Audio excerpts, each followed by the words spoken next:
यह घटना एक औरत की नहीं बल्कि उसके पति थॉमसन की है, जो कि अब इस दुनिया में नहीं है। उनके साथ घटित हुई थी जब वे 15 साल के थे।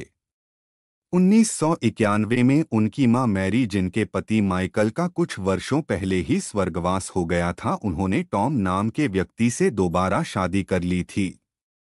वे अमेरिका के एक शहर फिलीपींस के एक घर में रहने के लिए चले गए थे। उस घर के अंदर 3 कमरे थे। मैरी के पहले पति माइकल के पास बहुत सारी निजी संपत्ति थी जो अब मैरी के पास आ चुकी थी। इनमें से एक जर्मनी के ब्लैक फॉरेस्ट की एक सुंदर बलूत पेड़ की बनी मेंटल क्लॉक थी।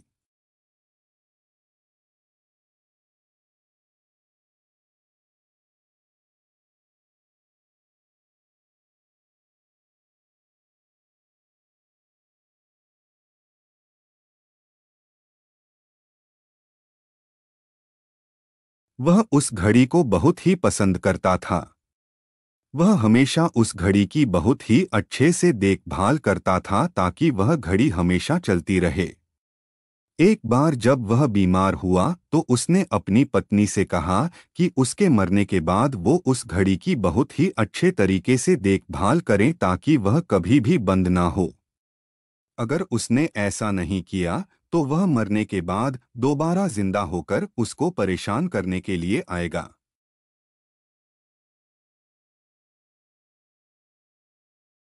वे अपने नए घर में रहने के लिए घरेलू सामान को सेट करने लगे।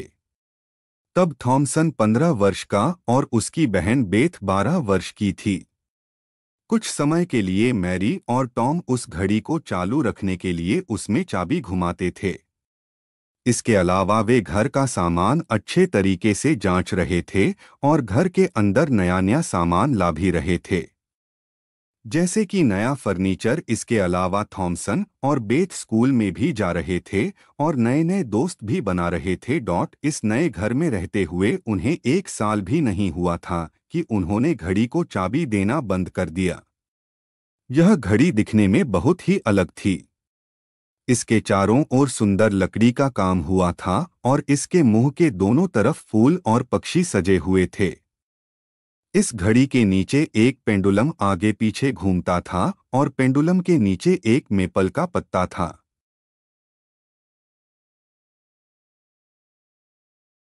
एक दिन जब वे लोग खाना खा रहे थे तब वह घड़ी जोर जोर से बजने लगी, जबकि उसको चाबी भी नहीं दी गई थी। उन्हें लगा कि यह बस एक संयोग है। ऐसा समझकर उन्होंने इसे बात को नजरअंदाज कर दिया। लेकिन फिर भी वह घड़ी हर बार एक ही समय पर बजती रहती थी। फिर इस बात का पता लगाने के लिए मैरी और टॉम ने इसकी जांच करना शुरू कर दिया कि कहीं इसमें कुछ मेंटेनेंस सिस्टम तो नहीं है जिसे उन्होंने नजरअंदाज कर दिया हो। उन्हें इसमें कोई भी मेंटेनेंस सिस्टम नहीं मिला। उसके बाद भी उन्होंने इस घड़ी में चाबी नहीं दी क्योंकि चाबी घर में कहीं गुम हो गई थी और वे इस बात का पता नहीं लगा सके कि वह कहाँ गुम हो गई है। अचानक घड़ी की आवाज रुक गई। अभी भी उनके पास कुछ ऐसे बक्से बचे हुए थे जिन्हें पैक नहीं किया गया था क्योंकि उन्हें रखने के लिए उन्हें कोई अच्छी जगह नहीं मिल रही थी।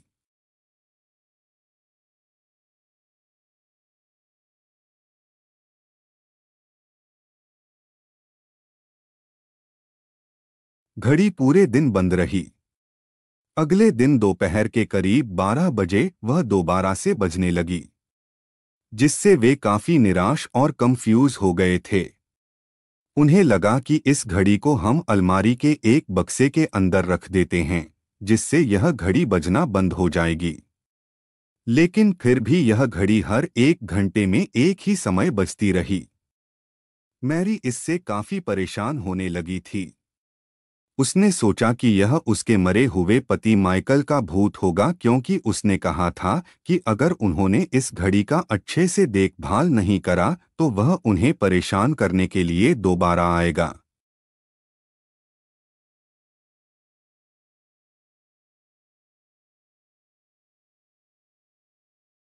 टॉम ने इस बात को बेतुका माना।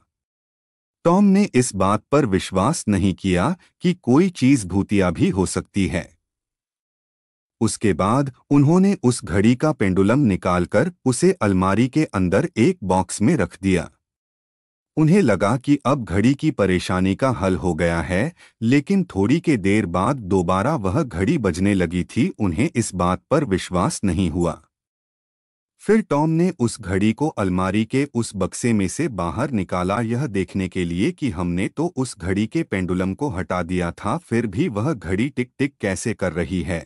पर जिस भाग के ऊपर पेंडुलम लगाया हुआ था वह आगे पीछे टिक टिक कर रहा था। फिर टॉम ने उन सभी लोगों को भी ऐसा होते हुए दिखाया।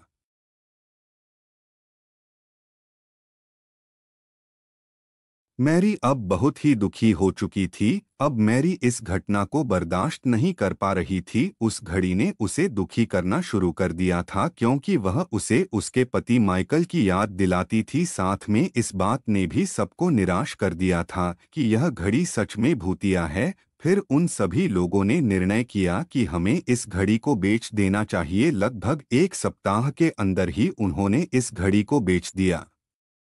थॉमसन और मैरी बताते थे कि उन्हें इस बात पर आश्चर्य होता है कि वह घड़ी उनके घर से जाने के बाद भी अभी भी उसी तरह बजती रहती है, क्या जैसे उनके घर में बजा करती थी, या फिर इसके जाने के साथ ही माइकल भी चला गया। उन सभी को विश्वास था कि वह घड़ी एक भूतिया घड़ी थी। उसके बाद उन्होंने उस मेंटल क्लॉक के बारे में कुछ भी कभी भी नहीं सुना, और ना ही वे उसके बारे में कभी सुनना चाहते थे। कुछ चीजों को अकेला छोड़ देना ही अच्छा होता है।